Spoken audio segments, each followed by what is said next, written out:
Hello दोस्तों, welcome back to my YouTube channel. और इस वीडियो में हम लोग चालू करने वाले हैं अपना नेक्स्ट यूनिट लॉ का, जिसका नाम है सेल्स ऑफ गुड्स एक्ट। ठीक है, तो देखो हमको पढ़ना है सोगा। क्या नाम है इसका? प्यार से इसको क्या बोलते हैं मैं तुम लोग को पहले भी बता चुका हूं। इसको प्यार से हम बोलते हैं सोगा। सोजा नहीं, सोगा। लॉ पढ़ते पढ़ते सो नहीं जाइयो। ठीक है, तो सोगा 1930 हम लोग इसको बोलते हैं शॉर्ट फॉर्म में। ठीक है, तो सबसे पहले आगे बढ़ने के पहले कुछ तुम लोग से जरूरी बातें। पहली जरूरी बात ये कि इंडियन कॉन्ट्रैक्ट एक्ट पूरा यूनिट खत्म हो गया, तुम लोगों को पता है। तो भाई उसको घनिष्ठ तरीके से आपको क्या करना है, रिवाइज करना है। घनिष्ठ तरीके से रिवाइज करने के बाद आपको अपने बुक के सारे एमसीक्यू करने हैं सॉल्व। ठीक है, जो भी आपको डाउट वोट रहेगा कमेंट सेक्शन में, ग्रुप में पूछोगे। आप कौन से ग्रुप में? अपने टेलीग्राम वाले ग्रुप में पूछोगे। ठीक है, कि कमेंट सेक्शन में नहीं रिप्लाई कर पाता यार, इतना सारा कमेंट हो जाता है। और फिर उसका क्वेरी ज्यादा रिलेटेड टेक्निकल इशू की जो रहती है, तुम्हारा एग्जाम फॉर्म आता है, ये सारी चीजों में ही बहुत ज्यादा कमेंट भर जाते हैं। तुम लोग देखे होगे इतने सारे कमेंट में तुम लोग का डाउट कैसे क्लियर करो। तो इसीलिए डाउट के लिए अपने पास जब ग्रुप है टेलीग्राम का, इतना अच्छा ग्रुप है, वहां पूछे करो डाउट। ठीक है, कोई भी डाउट रहेगा एमसीक्यू में। बाकी सेल्स ऑफ गुड्स एक्ट अभी हम चालू कर रहे हैं। और एक बात यह है कि इंडियन कॉन्ट्रैक्ट का जिस बच्चे को रिवीजन करना है, तो रिवीजन करने के लिए तुमको फिर से 14 वीडियोस देखने की जरूरत नहीं है भाई। रिवीजन के लिए 4 वीडियो अलग से डली हुई है। कॉन्ट्रैक्ट की फास्ट ट्रैक रिवीजन, उसको जाके देख लो तो एकदम ऐसे लगेगा आत्मा का परमात्मा से मिलन हो गया। ठीक है, बाकी हम लोग सेल्स ऑफ गुड्स एक्ट इस वीडियो में चालू करने वाले, देखते हैं कितनी वीडियो इसकी बनती है। 3-4 वीडियोस। ठीक है, इसके अंदर हमको पढ़ना क्या क्या है। सबसे पहले हम पढ़ेंगे सेल्स ऑफ गुड्स एक्ट क्या है। इसमें हम लोग sale, agreement to sale and भिन्न भिन्न तरीकों का मतलब, भिन्न भिन्न चीजों का मतलब देखेंगे। उसके बाद हम ट्रांसफर ऑफ ओनरशिप देखेंगे। It's very very very important from exam point of view. Condition and warranty again important है। Performance of contract of sale पढ़ेंगे, उसके सारे एसेंशियल कंडीशंस पढ़ेंगे। अनपेड सेलर पढ़ेंगे और ऑक्शन सेल पढ़ेंगे। ऑक्शन सेल तो छोटा सा है, 10 मिनट का। ठीक है, तो इतनी चीजें हमको इस यूनिट के अंदर पढ़नी है। कौन सा unit? Study note number 2, sales of goods act. तो सबसे पहले कुछ बीती बातें। सबसे पहले ईयर देखो, ईयर कौन सा है? सेल्स ऑफ गुड्स एक्ट 1930 है। इसका मतलब किसने गिफ्ट किया है हमको यह? जल्दी बताओ, जल्दी बताओ भैया। अंग्रेजों ने गिफ्ट किया। यस, तो ब्रिटिशर्स ने हमको ये एक्ट गिफ्ट में दिया है, सेल्स ऑफ गुड्स एक्ट। वो भी तुमको गेम याद दिलाता हूं, वैसे तुम लोग को मैं पहले बता दिया था, मैं तुमको याद दिलाता हूं। इफ यू रिमेंबर गाइस, 1 सितंबर 1872, वो दिन जिस दिन फाउंडेशन वालों के सिलेबस में इंडियन कॉन्ट्रैक्ट एक्ट इंसर्ट कर दिया गया था। मतलब तुम लोगों के लिए एक बम फूटा था, कॉन्ट्रैक्ट एक्ट आया था अस्तित्व में। ठीक है, 1 सितंबर 1872 को कॉन्ट्रैक्ट एक्ट बना था। ठीक है, उसके बाद सोगा और पार्टनरशिप जो है वो कॉन्ट्रैक्ट एक्ट का पार्ट हुआ करते थे। ठीक है, मतलब contract act, sales of goods act और पार्टनरशिप एक्ट तीनों एक ही थाली के चट्टे बट्टे थे, तीनों एक साथ थे। बट 1 जुलाई 1930 को गवर्नमेंट ने डिसाइड किया कि नहीं, सेल्स ऑफ गुड्स एक्ट मतलब गुड्स के लिए contract is a separate thing और sale of a good is a separate contract. तो क्यों ना सेल्स ऑफ गुड एक्ट 1930 के नाम से इस कॉन्ट्रैक्ट को बस अलग कर दिया जाए। कुछ नया नहीं है, बस इधर से निकाल के इधर डाल दिया गया, दैट्स ऑल। मतलब अलग एक्ट बना दिया गया बस निकाल के वहां से, दैट्स ऑल। ये कब हुआ? 1 जुलाई 1930 को। उसके बाद 1 अक्टूबर 1932 को फिर गवर्नमेंट का दिमाग ठनका, बोली कि नहीं इसको भी अलग कर देते हैं। तो किसको अलग कर दिया? पार्टनरशिप एक्ट 1932 को भी अलग कर दिया गया। समझे? तो ये तुम्हारा ऐसे कुछ सीन चला अलग होने का। ठीक है, तो हम लोग को क्या पढ़ना है? Sales of goods act. अगर तुमसे पूछा कब आया था, कमेंसमेंट में कब आया था, तुम बोलोगे 1 जुलाई 1930 को कमेंसमेंट में आया था। क्या? Sales of goods act. Okay, ठीक है, रिमेंबर। अब देखो कुछ चीजें जो मैंने हाईलाइट की है। It comes into force on 1 July 1930। The sales of goods act 1930 act का नाम है, और it is applicable to the whole of India except Jammu and Kashmir को काट दो। It is applicable to the whole of India. बच्चे पूछते भैया हमारे बुक में तो लिखा है एक्सेप्ट जम्मू एंड कश्मीर, तो एग्जाम में आएगा तो हम बुक वाले लिख के आएंगे ना। तो मैं बोला बेटा प्रोफेशनल स्टूडेंट्स हो कि क्लास 7th 8th के बच्चे हो? हाँ, 7th 8th के बच्चों की प्रोफेशनल स्टूडेंट्स हो, प्रोफेशनल कोर्स कर रहे हो, और तुम लोग ऐसी बात करोगे तो बताओ ना मेरे को कितनी ठेस पहुंचेगी कि तुम लोग बोल रहे हो कि भैया बुक में जो लिखा है वो करके आएंगे, भले गलत लिखा है। भाई उसको सही लिख के आओ, एग्जाम में उसको सही करके आओ। ठीक है, तुमको भी पता है कि जम्मू एंड कश्मीर में अब हमारे एक्ट एप्लीकेबल है। ओके, तो इसको काट देना। ठीक है, नेक्स्ट देखो, sale is the most common transfer in business affected by contract of sale और सेल। तो सबसे पहले एक बेसिक चीज तुमको बता दी जाए कि what do you mean by sale और what do you mean by contract of sale. ठीक है, तो देखो बहुत सिंपल सी बात है।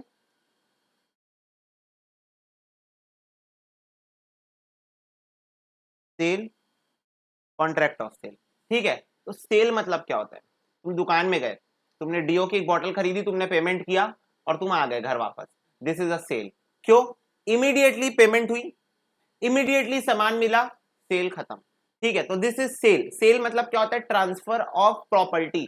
अब एक बात याद रखना, इस एक्ट के अंदर तुमको जो ओनरशिप शब्द होता है ना, ओनरशिप मतलब क्या होता है? मालिकाना हक। और प्रॉपर्टी होता है ना, इसको इंटरचेंजेबली यूज किया जाएगा। इंटरचेंजेबली मतलब प्रॉपर्टी भी ओनरशिप है, ओनरशिप का मतलब भी प्रॉपर्टी है, ठीक है। तो ये चीज तुम ध्यान में रखना। तो बस तुमको सेल और कॉन्ट्रैक्ट ऑफ सेल में मैं तुमको डिफरेंस बता रहा हूं, अभी आगे हमको डेप्थ में पढ़ना है, तुम टेंशन मत लो, बस एक भूमिका बोलते हैं ना, हम वो बना रहे हैं। What is sales?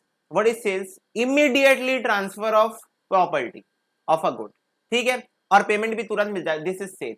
Agreement to sale मतलब फ्यूचर ट्रांसफर ऑफ प्रॉपर्टी या फ्यूचर पेमेंट या दोनों फ्यूचर में होगा, this is agreement to sale. मतलब किसी फ्यूचर डेट में होगा तो एग्रीमेंट टू सेल, इमीडिएटली होगा तो सेल, ठीक है। तो इसके बारे में तो हमको खैर आगे पढ़ना है, एक एक करके हम ऐसे बेसिक कॉन्सेप्ट को हम लोग समझने की कोशिश करते हैं। अब देखो बहुत जरूरी है सेल्स ऑफ गुड्स एक्ट को समझना, क्यों? क्योंकि भाई जीएसटी इसी पे बेस्ड है, goods and services tax, indirect tax पढ़ोगे जो तुम इंटर के ग्रुप 2 में, उसे बहुत ज्यादा तुमको जरूरत पड़ेगी। तो सबसे पहले ना इसमें ना मैं गुड्स का मतलब समझा दूं तुमको, गुड्स का मतलब क्या होता है, ठीक है। कुछ भी आगे बढ़ने के पहले first of all I want to discuss with you all guys the meaning of goods. ये देखो डेफिनेशन ऑफ गुड्स तुम्हारे बुक में दिया हुआ है, ठीक है। तो हम इसको एक बार पढ़ेंगे और समझने की कोशिश करते हैं गुड्स का मतलब होता क्या है। तो देखो according to section 2 subsection 7, goods means every kind of movable property other than actionable claims and money. क्या बोला? Good means every kind of movable property. इसका मतलब ये कि हर प्रकार की मूवेबल प्रॉपर्टी गुड्स में आती है, ठीक है। तो भैया इमूवेबल प्रॉपर्टी मतलब हमारा घर, हमारा जमीन, ये गुड्स नहीं है, नहीं, ये ट्रांसफर ऑफ प्रॉपर्टी एक्ट में कवर होगा। कहां कवर होगा? ट्रांसफर ऑफ प्रॉपर्टी एक्ट में ये चीजें कवर होगी, ठीक है। यहां पर सारी क्या आएगी?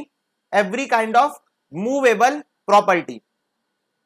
तो हर प्रकार की मूवेबल प्रॉपर्टी कहां आएगी? गुड्स के डेफिनेशन के अंदर, ठीक है। इमूवेबल प्रॉपर्टी नहीं आएगी। देखो इसका मतलब ये मूवेबल बोल दिया, इसका मतलब यही है कि इमूवेबल नहीं है, ठीक है। इमूवेबल वाली चीजें यहां पर कवर नहीं है, ट्रांसफर प्रॉपर्टी एक्ट में कवर है, ठीक है। बट अदर देन मतलब कुछ मूवेबल प्रॉपर्टीज को छोड़ के, कुछ मूवेबल प्रॉपर्टी कौन सी है? एक्शनेबल क्लेम और मनी। क्या है? एक्शनेबल क्लेम्स और money. What do you mean by actionable claim? Actionable claim मतलब होता है तुम्हारा cheque, bills of exchange, promissory note, this are your actionable claim. भैया मतलब क्या होता है एक्शनेबल क्लेम का? ऐसा कोई डॉक्यूमेंट जिसके अगेंस्ट में तुम सामने वाले पार्टी के अगेंस्ट में एक्शन ले सकते हो, ऐसा कोई डॉक्यूमेंट जिसमें तुम सामने वाले पार्टी के अगेंस्ट में एक्शन ले सकते हो। बिल्स ऑफ एक्सचेंज नहीं पे हुआ, एक्शन ले सकते हो। प्रॉमिसरी नोट के अगेंस्ट में एक्शन ले सकते हो। चेक के अगेंस्ट में, चेक बाउंस हो गया, एक्शन ले सकते हो, यस। तो दीज आर एक्शनेबल क्लेम्स। तो एक्शनेबल क्लेम्स को हम गुड्स नहीं मानते। प्लस मनी, भाई पैसा, करेंसी, इंडिया में क्या चल रही है अभी? रुपीस।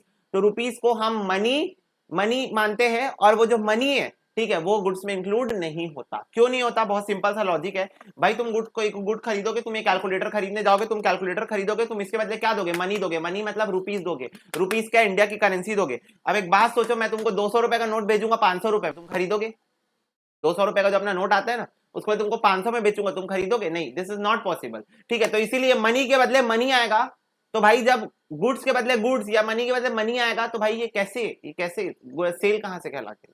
ठीक है, गुड्स के बदले गुड्स आया मतलब बार्टर सिस्टम हो जाएगा। गुड्स के बदले गुड्स गया मतलब बार्टर सिस्टम हो जाएगा, ठीक है। तो ये चीजें कहां पर यहां पर कवर नहीं होती, इसीलिए लॉ ने क्या दे दी? इसकी एक्सेप्शन दे दी कि मनी यहां पर कवर नहीं होगा, एक्शनेबल क्लेम यहां पर कवर नहीं होगा। बाकी आगे देखो, and includes stocks and shares, growing crops, grass, trees and things attached to or forming part of land which are agreed to be severed it before sale or under the contract of sale। और इसके अंदर कुछ चीजें include कर दी गई है। देखो सबसे पहले एक एग्जॉस्टिव डेफिनेशन बनाया गया। एग्जॉस्टिव डेफिनेशन क्या? Goods means any kind of movable property. Goods means any kind of movable property except actionable claim and money, but it includes. तो क्लैरिफिकेशन दिया गया कि इसमें कुछ चीजें इंक्लूड होती है जो आप लोग सोच भी नहीं सकते। क्या चीज? स्टॉक्स और शेयर्स। स्टॉक्स और शेयर जानते हो? स्टॉक मतलब क्या होता है? जब हम बंडल ऑफ शेयर्स खरीदते हैं तो हम उसको स्टॉक बोलते हैं। और स्टॉक मतलब हमारी क्या होती है? इन्वेंट्री, जो गुड्स की इन्वेंट्री पड़ी रहती है ना, वो। तो इसमें स्टॉक्स एंड शेयर्स इंक्लूड होते हैं। जो स्टॉक हमारे पास पड़ा हुआ है, क्लोजिंग स्टॉक, वो इंक्लूड होता है। शेयर्स इंक्लूड होता है। अब शेयर्स इंक्लूड हो गया तो ऑफकोर्स उसके बंडल भी इंक्लूड हो ही जाएंगे। तो इसके दो इंटरप्रिटेशन लोग निकाल लेते हैं, ठीक है। और ग्रोइंग क्रॉप्स मतलब ऐसे क्रॉप्स जो अभी उग रहे हैं, ऐसे क्रॉप्स जो अभी उग रहे हैं और वो जमीन से अटैच्ड हैं। तो तुम बोलोगे भैया इमूवेबल है। इमूवेबल कैसे? भैया अभी उग रहे हैं तो कैसे पूरी जमीन उठा के तो नहीं ले जा सकते। पर फिर भी ये इंक्लूडेड है अगर तुम agree to be severed before sale और अंडर कॉन्ट्रैक्ट ऑफ सेल। जैसे मान लो मैंने राइस बो दिया या मैं राइस बोने वाला हूं अगले महीने, पर उसी के पहले मैंने एक बंदे के साथ कॉन्ट्रैक्ट कर लिया कि ये जो राइस उगेगा वो तेरा, ये जो राइस उगेगा 200 रुपए सॉरी 50 रुपए किलो के हिसाब से ये तेरा। तो बताओ सोचो जो राइस अभी उगेगी या जो उगने वाली है या जो उग रही है, मान लो मैंने बो दिया राइस का, राइस मैंने बो दिया है और वो अभी उग रही है, अभी आधी उगी है, फिर भी मैंने कॉन्ट्रैक्ट कर लिया, ठीक है। तो this is agreement to sale हो गया ना, एग्रीमेंट टू सेल हो गया ना। और कैसी चीज का, ग्रोइंग क्रॉप्स का, या फिर वैसी ग्रास या ट्रीज, भाई आम का पेड़, संतरे का पेड़, ठीक है, और अनार का पेड़, तो ये सब तो जमीन से अटैच रहता है ना, जमीन से अटैच। तो तुम लोग बोलोगे भैया इमूवेबल है, पेड़ तो मूव नहीं कर सकते, तो आप कैसे कर सकते हो, पर भाई पेड़ से फल जो है, पेड़ जो है वो जमीन से जुड़ा है और फल जो है वो पेड़ से जुड़ा है और फल जो है वो सेल होगा। तो ये जो फल है वो एग्रीमेंट टू सेल के अंदर में इंक्लूड होता है गुड्स के अंदर, ठीक है। गुड्स में हम लोग इन फ्रूट्स को या ट्रीज की, कोई ऐसी ट्रीज होती है जैसे तुलसी का पेड़ हो गया, तो वो क्या है, मेडिसिन के लिए यूज होता है, तो ये सारी चीजें गुड्स के अंदर इंक्लूड हो जाती है, ठीक है। और थिंग्स अटैच्ड टू और फॉर्मिंग पार्ट ऑफ लैंड, या फिर ऐसी कोई भी थिंग जो कि agree to be severe to sale in future, मतलब कोई भी ऐसी चीज जो जमीन से अटैच्ड है, कोई भी ऐसी चीज जो जमीन से जुड़ी हुई है, पर आप उसको बोल रहे हो कि हम इसको फ्यूचर में सेल कर देंगे, एग्री टू बी सीवियर, कैसे जमीन से अलग करके सेल हो जाएगी, ठीक है। फ्रूट जब टूट गया तो जमीन से अलग हो गया मान के चलो, है ना, तो वो क्या होगा, तुम्हारा एग्रीमेंट टू सेल के अंदर में आ जाएगा और गुड्स की डेफिनेशन के अंदर फिट बैठ जाएगा, ठीक है। और या फिर फॉर्मिंग पार्ट ऑफ लैंड, मतलब गिट्टी, रेती, मोरो, ठीक है, ये सारी चीजें जो होती है जो तुम्हारे घर बनाने में काम आती है, मुरूम से ईटा बनता है, ईटा घर में लगता है, तो ये सारी चीजें क्या है, फॉर्मिंग पार्ट ऑफ लैंड, मतलब लैंड का एक पार्ट है ना। गिट्टी पता है ना, बॉम्बिंग करवाते हैं, बॉम्ब ब्लास्ट होता है, उससे गिट्टी का बड़े बड़े पत्थर बाहर निकलते हैं, उन पत्थर को क्रश किया जाता है, क्रशिंग का काम होता है, और फिर जाके वो गिट्टी बनती है और फिर वो तुम्हारे घर में ढलाई के लिए यूज होती है ना। या फिर रेती या मुरूम से ईटा बनता है, तो ये सब भी क्या है, गुड्स के अंदर कवर होते हैं, ठीक है। आगे देखो example, where the trees were sold so that they were to be cut out and separated from land, ठीक है।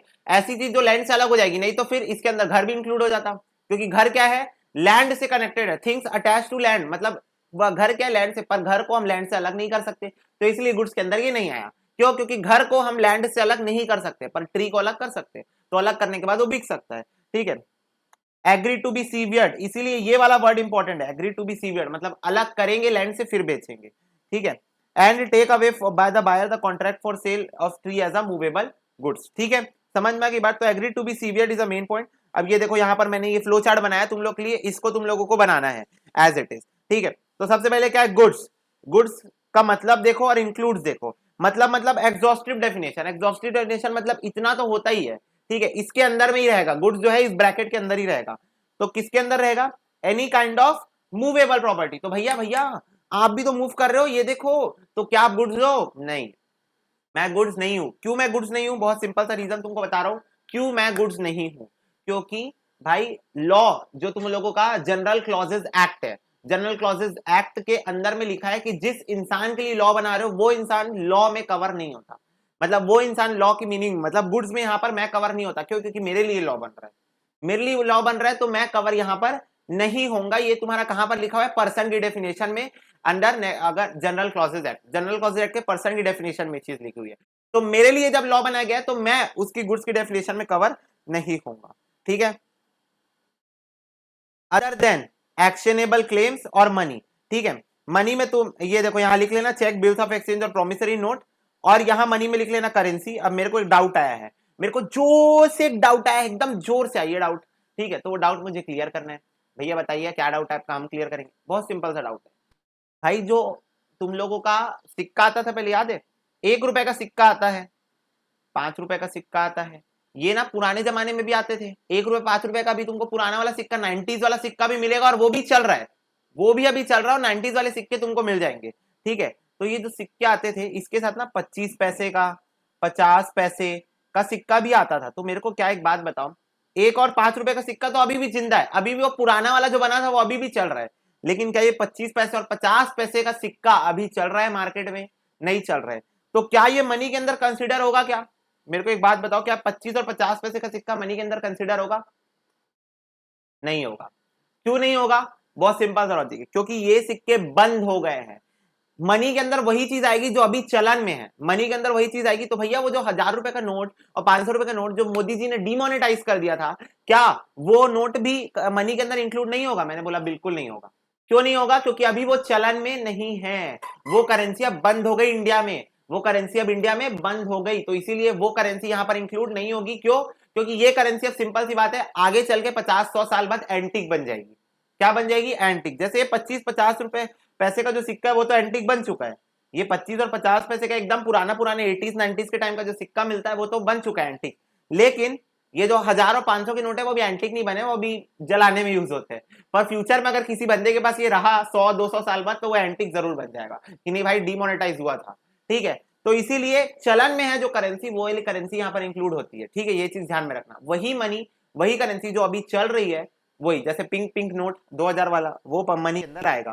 ठीक है, अब यहां पर इंक्लूड्स में आएगा शेयर्स। शेयर्स मतलब तुम लोग जानते हो वही जो स्टॉक मार्केट में शेयर खरीदी बिक्री होती है, जिससे तुमको डर लगता है, जो तुमको जुआ लगता है, पर एक्चुअल में जुआ है नहीं। ठीक है, तो इसलिए शेयर मार्केट का तुमको नॉलेज होना चाहिए।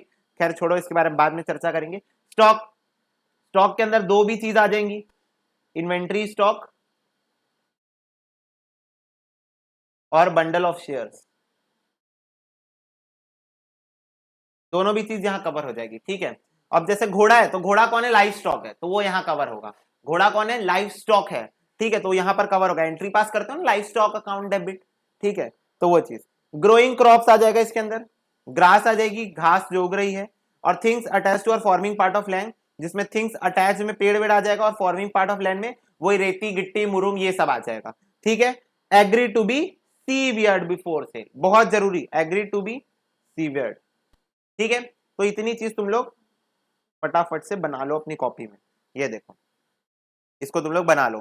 ठीक, इसके बाद गुड्स का डेफिनेशन मैंने तुमको समझा दिया, कुछ बेसिक चीजें जो एक्ट के अंदर कवर होती है। सेक्शन 2(1) डिफाइन करता है who is a buyer. Section 2(1) defines who is a buyer because we have to know before proceeding that who is a seller and who can be the buyer. ठीक है, तो ये चीज हमको जान, वैसे बेसिक नॉलेज हमको है, वही बेसिक नॉलेज लॉ में भी है, but then also just a ritual, we have to read it. ठीक है, buyer means a person who buys or agrees to buy. दोनों चीज है, जो खरीद लिया या जो खरीदेगा, दोनों कौन है? बायर। ऐसा पर्सन जो खरीद लिया या जो खरीदेगा, मतलब बायस और एग्रीज टू बाय, कौन है? बायर है। सेलर कौन है? अ पर्सन हु सेल्स और एग्रीज टू सेल, एक पर्सन जो बेच दिया या बेचेगा, बेच दिया या बेचेगा, मतलब तुम समझ रहे हो, यहां पर सेल भी कवर हो रहा है और एग्रीमेंट टू सेल भी कवर हो रहा है। We are considering the sale as well as agreement to sale. Okay guys, delivery का मीनिंग क्या होता है? Voluntary transfer of position from one person to another. What do you mean by position? Position मतलब क्या है? ये देखो सिंपल शब्दों में, ये मेरा मोबाइल है। ठीक है, ये मोबाइल अभी मेरे हाथ में है, तो मैं बोलूंगा मेरे मोबाइल की पोजीशन किसके पास है? मेरे पास है। इसका मतलब होता है किसके हाथ में है गुड्स। तो ये मोबाइल अगर मेरे हाथ में, तो मेरे हाथ में पोजीशन है। ये मेरा दोस्त खड़ा है, ये मेरा दोस्त खड़ा है, अगर मैं उसके हाथ में फोन दे दिया तो अब मैं बोलूंगा पोजीशन मेरे दोस्त के पास है। अब मैं क्या बोलूंगा? पोजीशन मेरे दोस्त के हाथ में। मेरे हाथ में था तो पोजीशन मेरे पास है, मेरे दोस्त के हाथ में गया तो पोजीशन मेरे दोस्त के पास है। समझ गए बात? तो पोजीशन मतलब होता है किसके हाथ में है गुड्स। पोजीशन का मतलब क्या होता है? कुछ कौन उस पोजीशन में जो उस गुड्स को होल्ड करके रखा है। ठीक है, the person hold the goods, holding. ठीक है, तो डिलीवरी का मतलब क्या होता है? जब तुम ट्रांसफर करते हो, वॉलेंट्री ट्रांसफर करते हो पोजीशन एक पर्सन से दूसरे पर्सन के पास, तो उसको क्या बोलते हैं? डिलीवरी। वैसे डिलीवरी कैसे होती है वो हमको आगे पढ़ना है। ठीक है, गुड्स का मीनिंग हो गया। Document of title, document of title मतलब भाई ऐसा डॉक्यूमेंट, ऐसा डॉक्यूमेंट, बिलिंग वाला डॉक्यूमेंट जो रहता है ना, या फिर जो अमेजोन से तुम लोग मंगाते हो तो तुम्हारा बिल आता है, तो उसमें तुम्हारा नाम लिखा रहता है। फोन, अमेजोन के फोन की वारंटी कैसे चेक की जाती है? उसके बिल से, उसके ओरिजिनल बिल से चेक की जाती है। तो वो होता है तुम्हारा डॉक्यूमेंट ऑफ टाइटल। तो देखो, any document used in the ordinary course of business as a proof of the possession or control of goods। ठीक है, तो क्या कोई भी डॉक्यूमेंट जो कि एज अ प्रूफ यूज होता है कि पोजीशन किसके हाथ में, that is document of title. मतलब जो डॉक्यूमेंट लिखा रहेगा उस पे किसके हाथ में गुड्स है। ठीक है, किसके हाथ में गुड्स है, डॉक्यूमेंट क्या करेगा? प्रूफ की तरह काम करेगा। ठीक है, तो it works as a proof of the position और कंट्रोल ऑफ द गुड्स, मतलब पोजीशन किसके पास है और कंट्रोल किसके पास है गुड्स का। ठीक है, दोनों चीज कौन बताता है? डॉक्यूमेंट ऑफ टाइटल ही बताता है। जैसे मान लो मैंने गुड्स तुमको बेच दिया और मैंने फ्रिज बेचा। ठीक है, तो मैंने बिल जो है वो दे दिया डिलीवरी बॉय के हाथ में, जो डिलीवर करके जाएगा टेम्पो में, है ना, उसको दे दिया, और एक बिल तुम्हारे हाथ में दे दिया, एक बिल खुद रख लिया, खुद अपने पास रख लिया, एक बिल उसको दे दिया, एक बिल उसको दे दिया। अब जो तुम्हारे पास बिल है वो भी डॉक्यूमेंट ऑफ टाइटल है, उसकी फर्स्ट और सेकंड कॉपी, उसकी फर्स्ट कॉपी दुकान के पास ओरिजिनल रहता है, फर्स्ट कॉपी आपको मिलती है, सेकंड कॉपी उसको मिल जाएगी, ठीक है, टेम्पो वाले को। अब तीनों बिल में ये लिखा है कि भाई कंट्रोल किसके हाथ में, गुड्स का बायर के हाथ में। क्यों? क्योंकि वो गुड्स बिक गए, वो बायर के हाथ में, लेकिन अभी पोजीशन किसके हाथ में, टेम्पो वाले के हाथ में। पोजीशन किसके हाथ में, टेम्पो वाले के हाथ में। तो that is document of title, मतलब वो टाइटल दिखाता है गुड्स का, पोजीशन किसके पास है, कंट्रोल किसके पास है। फ्यूचर गुड्स क्या है, टू बी मैन्युफैक्चर और प्रोड्यूस और एक्वायर्ड बाय द सेलर, ठीक है। तो भाई जब मैं, अब देखो सिंपल सी बात है, मैं ना क्या बोलते हैं वो मीडिएटर का काम करता हूं, मैं ट्रेडर हूं, तो मैं पहले ऑर्डर लेता हूं। अब मेरे को इधर से ऑर्डर मिला, जैसे मान लो मैं केक का ऑर्डर लेता हूं, तो मैं खुद नहीं बनाता केक, मैं इधर से ऑर्डर लिया केक का, ठीक है। और अब ऑर्डर लेने के बाद मैंने, जो मेरा मैन्युफैक्चरर है, जो मैन्युफैक्चर करता है केक को, या मैं जिससे खरीदता हूं केक, उसको बोला कि भाई ऐसा ऐसा केक बना दे, उसको फोटो भेजा, ये देखिए वाला केक बनाना है, फोटो केक बनाना है मस्त एकदम, और उसको फोटो भेजा और बोला केक बना के दे दे। तो this is what future goods. Future goods मतलब जब मैं कॉन्ट्रैक्ट ऑफ सेल कर रहा था, जब मैं कॉन्ट्रैक्ट ऑफ सेल कर, उस समय या तो वो गुड्स मैन्युफैक्चर होगा बाद में, ठीक है, कॉन्ट्रैक्ट ऑफ सेल के टाइम वो गुड्स एग्जिस्टेंस में नहीं है, जब मैं सेल का कॉन्ट्रैक्ट कर रहा हूं। अब इस बात को तुम समझो, फ्यूचर गुड्स में सेल नहीं हो सकता। क्यों नहीं हो सकता? क्योंकि जब कोई गुड्स एग्जिस्टेंस में है ही नहीं, तो उसमें सेल कहां हो सकता है, उसमें सिर्फ कॉन्ट्रैक्ट ऑफ सेल हो सकता है, सेल नहीं हो सकता। तो जब मैं कॉन्ट्रैक्ट ऑफ सेल कर रहा हूं, तब या तो वो गुड्स अभी फ्यूचर में बनने वाले हैं, या तो प्रोड्यूस होने वाले हैं, और या तो एक्वायर करने वाला है सेलर। एक्वायर करने वाला है मतलब किसी थर्ड पार्टी से खरीद के बेचेगा, ठीक है। तो या तो एक्वायर करने वाला है, या तो खुद प्रोड्यूस या मैन्युफैक्चर करने वाला है। तो that is known as future goods. मतलब सिंपल सी बात है, वो गुड्स जो एग्रीमेंट ऑफ सेल के टाइम पे नहीं है, बाद में बनेंगे, एग्रीमेंट ऑफ सेल के बाद बनेंगे, ठीक है। प्राइस मतलब क्या होता है, मनी कंसिडरेशन। प्राइस मतलब क्या होता है, मनी कंसिडरेशन। मतलब मैं तुमको बोलूंगा you have to pay the price, means you have to pay the money consideration, ठीक है। This is a small basic definition. तुम लोग बोलोगे भैया ये डेफिनेशन याद करने का विच सेक्शन, नहीं बेटा, अंडरस्टैंडिंग चाहिए तुमको, याद मत करो तुम, ऑलरेडी तुमको पता है, कैसे नहीं याद होगा तुमको। Buyer is a person who buys और एग्रीज टू बाय, हो गया। तो ये तो कॉमन अंडरस्टैंडिंग से तुम डेफिनेशन बना लोगे, ठीक है। बस लॉ की लैंग्वेज तुमको थोड़ी बहुत यूज करनी है, ऐसे रटने मत बैठ जाना, ठीक है। स्पेसिफिक गुड्स क्या होता है, it means goods identified and agreed upon at the time of contract of sale. Simple सी बात है, मैं गया दुकान में, मैं देखा 10 ठो डीओ पड़े हैं, ठीक है। 10 ठो डीओ कौन सी कंपनी के पड़े, किसी भी कंपनी का डीओ पड़ा हुआ है, ठीक है। सब सेम एक ही कंपनी के हैं, पर अलग अलग कलर के डीओज हैं, ठीक है। तो अब वो सामने मेरे सारे डीओ रख दिया। वैसे तुम लोग को पता भी होगा, जब डीओ लेने जाते हो तो ऐसे ही करते हो लोग, सारे डीओ सामने रख देते, फिर तुम लोग ऐसे ढक्कन में डाल के सूंघ के देखते हो। मेरे को तो ऐसा लगता है ढक्कन में डालते डालते ही बेचारा जो बंदा उसको लास्ट में ले रहा होता होगा, उसको तो आधा बॉटल डीओ मिलता होगा, है ना। तो ऐसा कुछ रहता है। अब अभी एग्रीमेंट टू सेल हुआ नहीं है, होने वाला है, ठीक है, हो रहा है, ठीक है, चल रहा है, अभी ऑन गोइंग प्रोसीजर चल रहा है। तो मैंने रेड कलर का डीओ उठाया और रख दिया साइड में, मैं याला खरीदूंगा। रेड कलर का डीओ उठाया, रख दिया साइड में, याला खरीदूंगा, ठीक है। तो this is what specific goods. मतलब बहुत सारे गुड्स में से मैंने जिस टाइम मैं एग्रीमेंट टू सेल कर रहा था, ये देखो, at the time of contract of sale, तो जिस टाइम मैं कर रहा था उसी टाइम मैंने गुड्स को निकाल के अलग रख दिए, उसी टाइम मैंने गुड्स को निकालकर अलग रख दिए। तो ये क्या होता है, स्पेसिफिक गुड्स। एक होता है एसर्टेन गुड्स, अब खैर छोड़ो, वो अभी आगे हम लोग पढ़ते हैं, क्योंकि स्पेसिफिक और एसर्टेन में तुम लोग कंफ्यूज हो गए, तो वो चीज मैं क्लियर करूंगा आगे, ठीक है। अब definition of contract of sale क्या है, a contract of sale of good is a contract where by the seller transfer और agrees to transfer the property in the goods to the buyer for a price. तो simple सी बात है, जहां पर seller क्या करेगा, एग्रीज टू ट्रांसफर। क्या ट्रांसफर कर रहा है, ये देखो, सेलर ट्रांसफर कर रहा है और एग्री टू ट्रांसफर कर रहा है, क्या, गुड्स, किसको, बायर को, किसके बिहाफ में, फॉर अ प्राइस। और प्राइस मतलब क्या होता है, मनी कंसिडरेशन। तो ऐसे तुमको डेफिनेशन तोड़ तोड़ के याद करनी है। A contract of sale is a contract where seller transfer और agree to transfer what, property of goods. Property of goods मतलब ओनरशिप। प्रॉपर्टी मतलब क्या होता है, ओनरशिप, मालिकाना हक। Property of goods to the buyer, किसको, टू द बायर, किसके लिए, for a price, for a price, ठीक है। तो वेयर द सेलर ट्रांसफर और agrees to transfer the property of goods to the buyer for a price, ठीक है, simple सी बात है। तो ऐसे तुमको डेफिनेशन याद करना है, this is the contract of sale का डेफिनेशन, ठीक है, क्लियर हुई बात। अब contract of sale can be defined, देखो सेक्शन 4(1) में, बट सेक्शन 4(3) और 4(3) के अंदर दो चीजें इसके अंदर आती है, एक होता है सेल और एक होता है एग्रीमेंट टू सेल। कैसे, ये देखो, अगर वो ट्रांसफर किया तो दिस इज सेल, अगर वो एग्री टू ट्रांसफर किया this is agreement to sale. तो दोनों चीजें यहीं कवर हो रही है। दोनों चीजें यही कवर हो रही है। अगर वो तुरंत ट्रांसफर कर दिया तो दिस इज सेल, अगर वो एग्री टू ट्रांसफर किया this is agreement to sale. ठीक है, तो देखो where under a contract of sale the property of the goods is transferred from seller to buyer the contract is sale। तो simple सी बात है, जब तुरंत तत्कालीन परिस्थितियों में प्रॉपर्टी ट्रांसफर हो जाएगी तो this is sale, this is what sales. Why? Because immediately transfer of the property of the goods. Okay, but where the property in the goods legal ownership of goods is to be transferred, to be मतलब future हो गया, to be मतलब क्या हो गया, to be transferred मतलब future, to the buyer at some future date और on fulfillment of certain condition the contract of sale is an agreement to sale। तो सिंपल सी बात है, जब तुम फ्यूचर डेट में प्रॉपर्टी ट्रांसफर करोगे, प्रॉपर्टी मतलब ओनरशिप ट्रांसफर करोगे और किसी कंडीशन के फुलफिलमेंट के बाद ट्रांसफर करोगे, मतलब अल्टीमेटली फ्यूचर में ट्रांसफर करोगे। सिंपल शब्द में कंडीशन भी फ्यूचर में ही होगी, तो अल्टीमेटली फ्यूचर डेट में ट्रांसफर करोगे तो this is an agreement to sale. Clear हो गई बात? यस, इसीलिए एग्रीमेंट टू सेल को कंडीशनल सेल भी बोलते हैं। एग्रीमेंट टू सेल को क्या बोलते हैं? कंडीशनल सेल भी बोलते हैं। ठीक है, इसके बाद देखो, if the ownership is to be transferred on fulfillment of some condition the agreement to sale becomes sale when the conditions are fulfilled। Simple सी बात है, जब किसी कंडीशन के होने पर ही सेल होगा, है ना, तो अब उस कंडीशन के होने के बाद तुम एग्रीमेंट को सेल बोल सकते हो।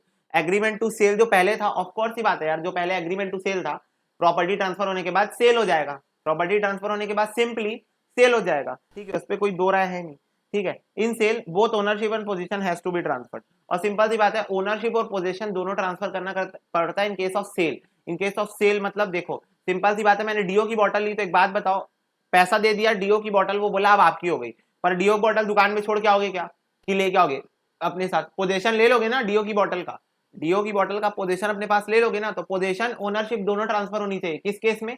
सेल के केस में। ठीक है, क्योंकि सेल हो गया, इमीडिएटली हो गया, तो आपको तुरंत लेके आना है। और अगर आप नहीं लेके आए और अगर वो डीओ की बोतल डैमेज हो गई तो बेटा चपत आपकी है, दुकानदार की नहीं। ठीक है, और वो कैसे, वो अभी हम लोग आगे पढ़ेंगे प्रोविजन। ठीक है, तो उसके ऊपर हम लोग आगे चर्चा करेंगे, तो अभी मैं ज्यादा बात नहीं करूंगा। ठीक है, essential elements of contract of sale क्या है? What is the essential element of contract of sale? पहला चीज भाई, दो पार्टी होनी चाहिए। दो पार्टी मतलब एटलीस्ट टू पार्टीज होनी चाहिए, टू पार्टीज एटलीस्ट। एटलीस्ट कौन होना चाहिए? दो लोग होने चाहिए। कौन कौन? सेलर और बायर। ठीक है, सब्जेक्ट मैटर गुड्स होना चाहिए, और गुड्स कैसा होना चाहिए? Movable property. और मूवेबल प्रॉपर्टी भी कुछ चीजों का एक्सक्लूड करती है, जैसे एक्शनेबल क्लेम और मनी, ये बात हमको पता है। ठीक है, तो सब्जेक्ट मैटर क्या होना चाहिए? गुड्स होना चाहिए। प्रॉपर्टी ट्रांसफर होनी चाहिए, मतलब ओनरशिप राइट्स ट्रांसफर होनी चाहिए। ठीक है, और यहां पर वो बोल रहा है एब्सोल्यूट ओनरशिप ट्रांसफर, मतलब कोई भी कंडीशन नहीं रहनी चाहिए भाई, क्लियर कट ओनरशिप जो है गुड्स की वो ट्रांसफर हो जानी चाहिए, क्लियर कट। ठीक है, this is essential of agreement of sale. Delivery होनी चाहिए इमीडिएटली, डिलीवरी इन इंस्टॉलमेंट और डिलीवरी एट फ्यूचर डेट। अब डिलीवरी कैसी भी हो सकती है, अगर आप इमीडिएटली दे रहे हो, अगर आप फ्यूचर डेट में दोगे या आप इंस्टॉलमेंट में दोगे, कैसी भी डिलीवरी हो सकती है। वो डिपेंड करता है कॉन्ट्रैक्ट टू कॉन्ट्रैक्ट, एग्रीमेंट के अकॉर्डिंग डिपेंड करता है कि आपने क्या एग्रीमेंट किया है, उसके अकॉर्डिंग डिपेंड करता है। उसके लिए कोई दो राय नहीं है, पर डिलीवरी होनी चाहिए। ठीक है, और कोई प्राइस होना चाहिए, और प्राइस कैसा होना चाहिए? Money consideration. ठीक है, अ कॉन्ट्रैक्ट ऑफ सेल में बी एब्सोल्यूट और कंडीशनल। कॉन्ट्रैक्ट ऑफ सेल जो है एब्सोल्यूट हो सकता है, मतलब विदाउट एनी कंडीशन, मतलब क्लियर कट होता है। ठीक है, और कंडीशनल भी हो सकता है, और कंडीशनल भी हो सकता है, मतलब कंडीशन लगाई जा सकती है एग्रीमेंट टू सेल में। अभी हम लोग पढ़ के भी आए ऊपर, है ना, उसको कंडीशनल सेल इसीलिए बोला जाता है क्योंकि उसमें अपन कंडीशन लगा सकते हैं। ठीक है, और एब्सोल्यूट भी हो सकता है, एब्सोल्यूट मतलब साफ सुथरा। ठीक है, और उसके अंदर all the essentials of a valid contract होना चाहिए।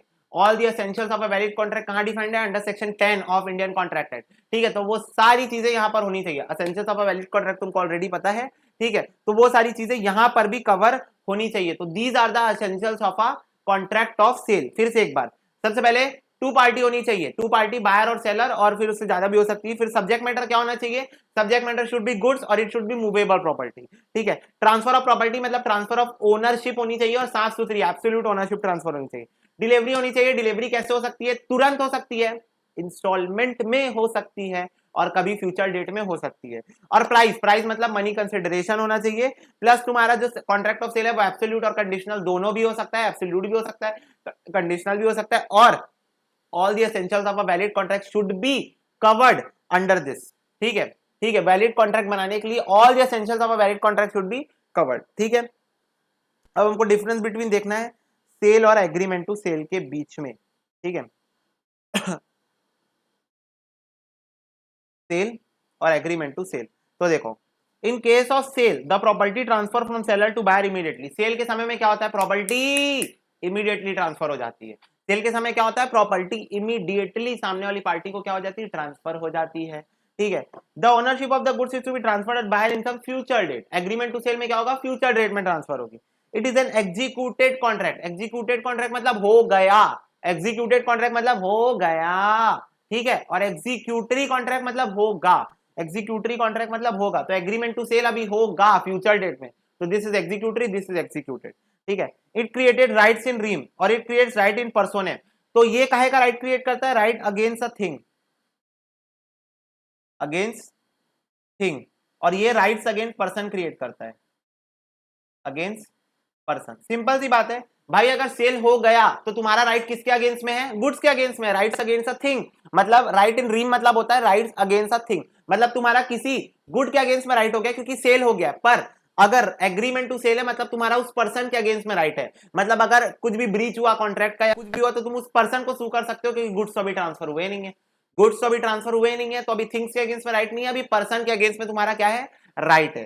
ठीक है, the buyer is responsible for any loss or destruction of the goods even if the goods are in possession of the seller। Simple सी बात है, अब मैं तुमको समझाता हूं। देखो, जो डीओ की बोतल थी तुमने खरीद ली, सेल हो गया ना, तुमने खरीद ली डीओ की बोतल, लेकिन तुम बोले भैया, या फिर एक काम करते हैं, सब्जी का एग्जांपल लेते हैं, तुमने 2 किलो टमाटर लिया, टमाटर ले लिया, पैसा दे दिया 40 रुपए, टमाटर की पन्नी को बना ठेले में रख दिया साइड में, बोला भैया आके लेके जाता हूँ, थोड़ा 1-2 सामान और लेना है। उतने में तुम आके देखे गाय मस्त टमाटर तुम्हारे खा गई, गाय तुम्हारे पूरे टमाटर खा गई। सब्जी वाले भैया बोले भैया आप देखे नहीं यार, आपके भरोसे छोड़ के गया था, देखो पूरा गाय टमाटर खा लिया, मैं नहीं जानता, 2 किलो सब्जी दो। सब्जी वाला देगा क्या, हाँ भैया देगा ना, नहीं देगा। According to sales of good act, एक बार सेल हो गया तो जो गुड्स की जो ओनरशिप थी वो ट्रांसफर हो गई। अब भले पोजेशन ट्रांसफर नहीं हुआ है, पोजेशन मतलब अभी भी टमाटर सब्जी वाले के पास पड़े, पोजेशन ट्रांसफर नहीं हुआ है, पर ओनरशिप ट्रांसफर हो गई है। तो और गुड्स एसल्टेन भी कर लिए थे, तुमने अपने टमाटर छाट के रख लिए थे ना 2 किलो, है ना। तो इस सिचुएशन में कोई भी लॉस होगा तो वो बायर का ही लॉस है, भले गुड्स सेलर के पास पड़े थे, कोई दिक्कत नहीं, बायर का लॉस है। फॉर एग्जांपल, एक और एग्जांपल, तुमने गुड्स खरीद लिए, तुमने गुड्स जो है वो सेलर के गोडाउन में ही छोड़ दिया और बोला 1-2 दिन में लेके जाता हूं। सेल हो चुका है, गुड्स का ओनरशिप ट्रांसफर हो गया, तुमने बोला कि मैं 1-2 दिन में लेके जाता हूं, सेलर बोला कि कोई दिक्कत नहीं, उसको उसके गोडाउन में आग लग गई। अब तुम सेलर से क्लेम नहीं कर सकते गुड्स, क्यों, क्योंकि गुड्स की ओनरशिप ट्रांसफर हो गई थी। भले पोजेशन अभी भी सेलर के पास था, पर then also you can not have the right to claim the goods. Why, because अब रिस्क आपके हाथ में आ गया है। जैसी ओनरशिप ट्रांसफर हुई, रिस्क आपका, अब रिस्क किसका है, आपका है, आपको लेके जाना चाहिए था गुड्स को, आपकी गलती, आप क्यों 2 दिन के लिए छोड़े। ठीक है, तुमको लग रहा होगा भैया ये नाइंसाफी है, कोई नाइंसाफी नहीं भाई, तेरा गुड्स निकल गया था, तेरे को लेके जाना चाहिए था। ठीक है, देखो next, the seller is responsible for any loss or destruction of the goods even if the goods are in possession of the buyer। Simple सी बात है, एग्रीमेंट टू सेल मतलब अभी सेल हुआ नहीं है, सेल हुआ नहीं है मतलब ओनरशिप ट्रांसफर नहीं हुई है, और ओनरशिप ट्रांसफर नहीं हुई है तो हर लॉस किसका, सेलर का। देखो सिंपल सी बात है, जिसके हाथ में ओनरशिप उसका लॉस, जिसके हाथ में ओनरशिप उसका लॉस। तो यहाँ पर एग्रीमेंट टू सेल में अभी ओनरशिप ट्रांसफर नहीं हुई है। मान लो मैंने अपनी कार बेचनी है, और मैंने अपनी कार बेचनी है तो एग्रीमेंट टू सेल है, उसको मैं बोला तू 4-5 दिन चला के देख, तेरे को मजा आया तो ले लेना, तो 4-5 दिन के लिए उसको कार दे दी। अभी एग्रीमेंट टू सेल है ना, बिट सेल हुआ नहीं है। ठीक है, अब वो कार लेके गया, ठोक पीट दिया, कार को एक्सीडेंट हो गया कार का, तो उस सिचुएशन में भाई ऑब्वियस सी बात है तुम उससे पैसा मांगोगे। पर सेल्स ऑफ गुड्स एक्ट बोलता है कि कोई भी लॉस हुआ तो वो सेलर का है, मतलब मैं सेलर था तो कोई भी लॉस जो है वो मेरा है। ठीक है, तो मेरे को बॉर्न करना पड़ेगा, बॉर्न मेरे करना पड़ेगा, वो बात अलग है, मैं उससे मार पीट के ले ही लूंगा पैसा। ठीक है, लेकिन सेल्स ऑफ गुड्स एक्ट बोलता है कि लॉस मेरा है, क्यों, क्योंकि अभी ओनरशिप ट्रांसफर नहीं हुई थी। ठीक है, the seller can not resale the goods, यहां पर सेलर कोई भी गुड्स को रीसेल कैसे कर देगा भाई, मैं जो डीओ तेरे को भेज दिया हूं वो डीओ किसी और को कैसे बेच सकता हूं, है ना। तो यहां पर सेलर रीसेल गुड्स को नहीं कर सकता।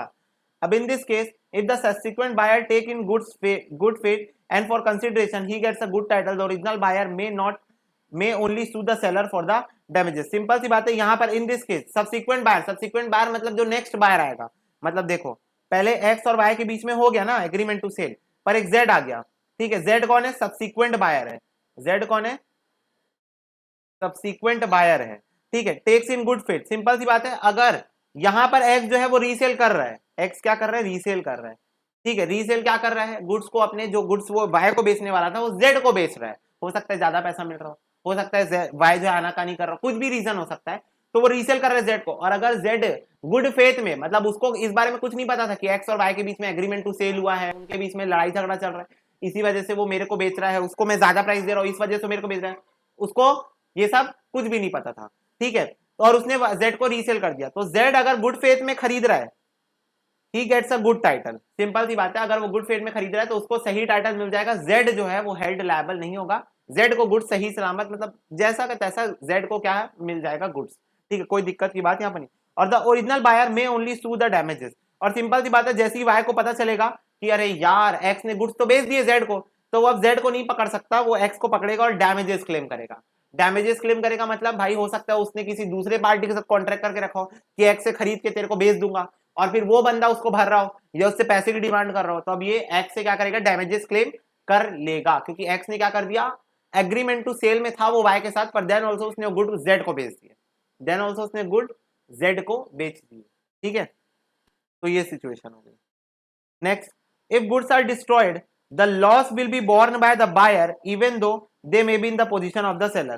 सिंपल सी बात है कि भाई अगर गुड्स लॉस हो गए, if the goods are destroyed the loss will be borne by the buyer even though the goods are in position with the seller, मतलब गुड्स भले सेलर के पास पड़े हो पर अगर गुड्स किसी भी तरीके से लॉस हो गए तो बायर ही लॉस को बोर्न करेगा, ठीक है।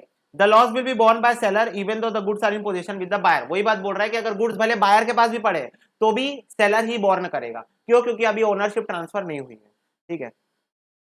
If the buyer become insolvent before payment is made, the seller has to deliver the goods to the official receiver unless he has lien on them.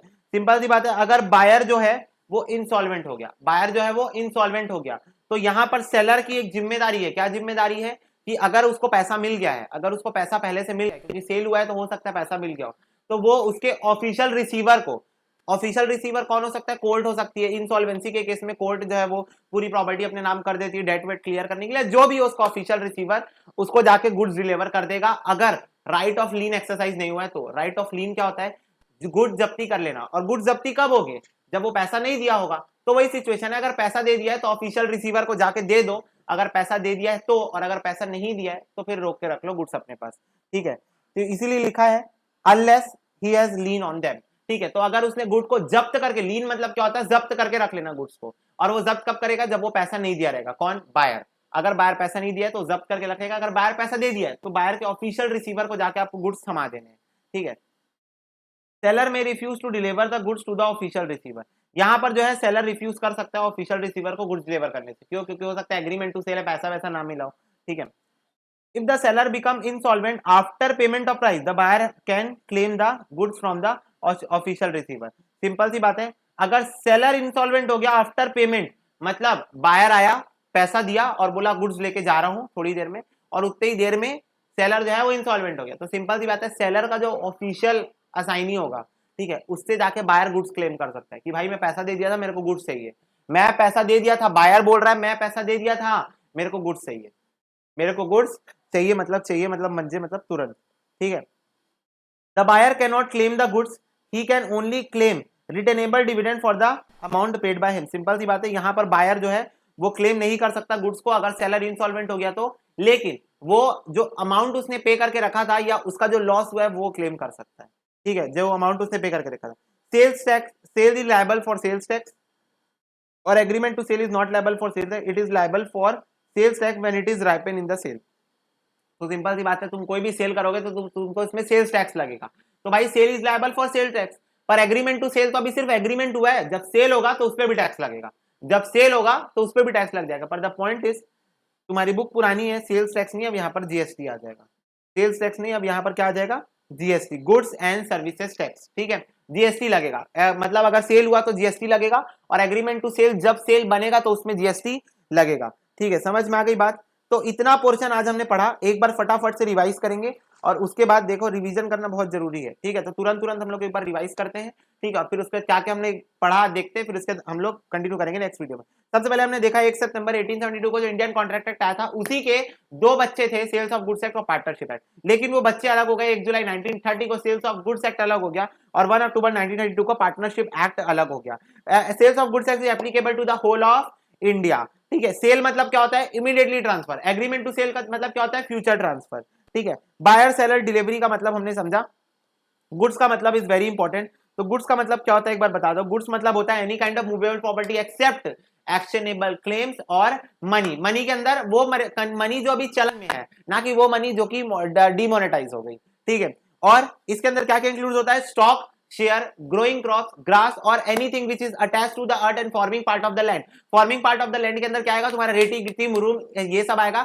ईटा नहीं आएगा। एक बच्चा क्लास में बोल दिया था भैया ईटा आएगा, तो बेटा मुरूम से ईटा बनता है। ईटा जो है वो लैंड का पार्ट नहीं है, ईटा नहीं निकलता जमीन के अंदर से, ठीक है। तो ईटा नहीं आएगा, उसको प्रोसेस करके बनाया जाता है, ठीक है। और जो भी पेड़ वेड़ है जो कि क्या हो सकते हैं, एग्रीमेंट टू बी सेवर्ड, ठीक है, मतलब जो जमीन से अलग करके बाद में बेचे जाएंगे, तो वो सारी चीजें क्या गुड्स के अंदर कवर होती है। गुड्स के अंदर इंसान कवर होता है, नहीं कवर होता। गुड्स के अंदर आदमी कवर होता है, नहीं कवर होता। फिर उसका हमने डिफरेंस देखा सेल और एग्रीमेंट टू सेल का। तो first you have to revise, then you have, if you have any doubt you can ask in the comment section below, ठीक है। तो मैं तुम्हारा डाउट्स क्लियर कर दूंगा। वीडियो पसंद आई तो लाइक कर दो, सब्सक्राइब कर दो अगर चैनल में नए, और शेयर कर देना अपने दोस्तों के साथ। और नेक्स्ट वीडियो में will continue towards further discussions. Okay, bye bye, God bless you, take care.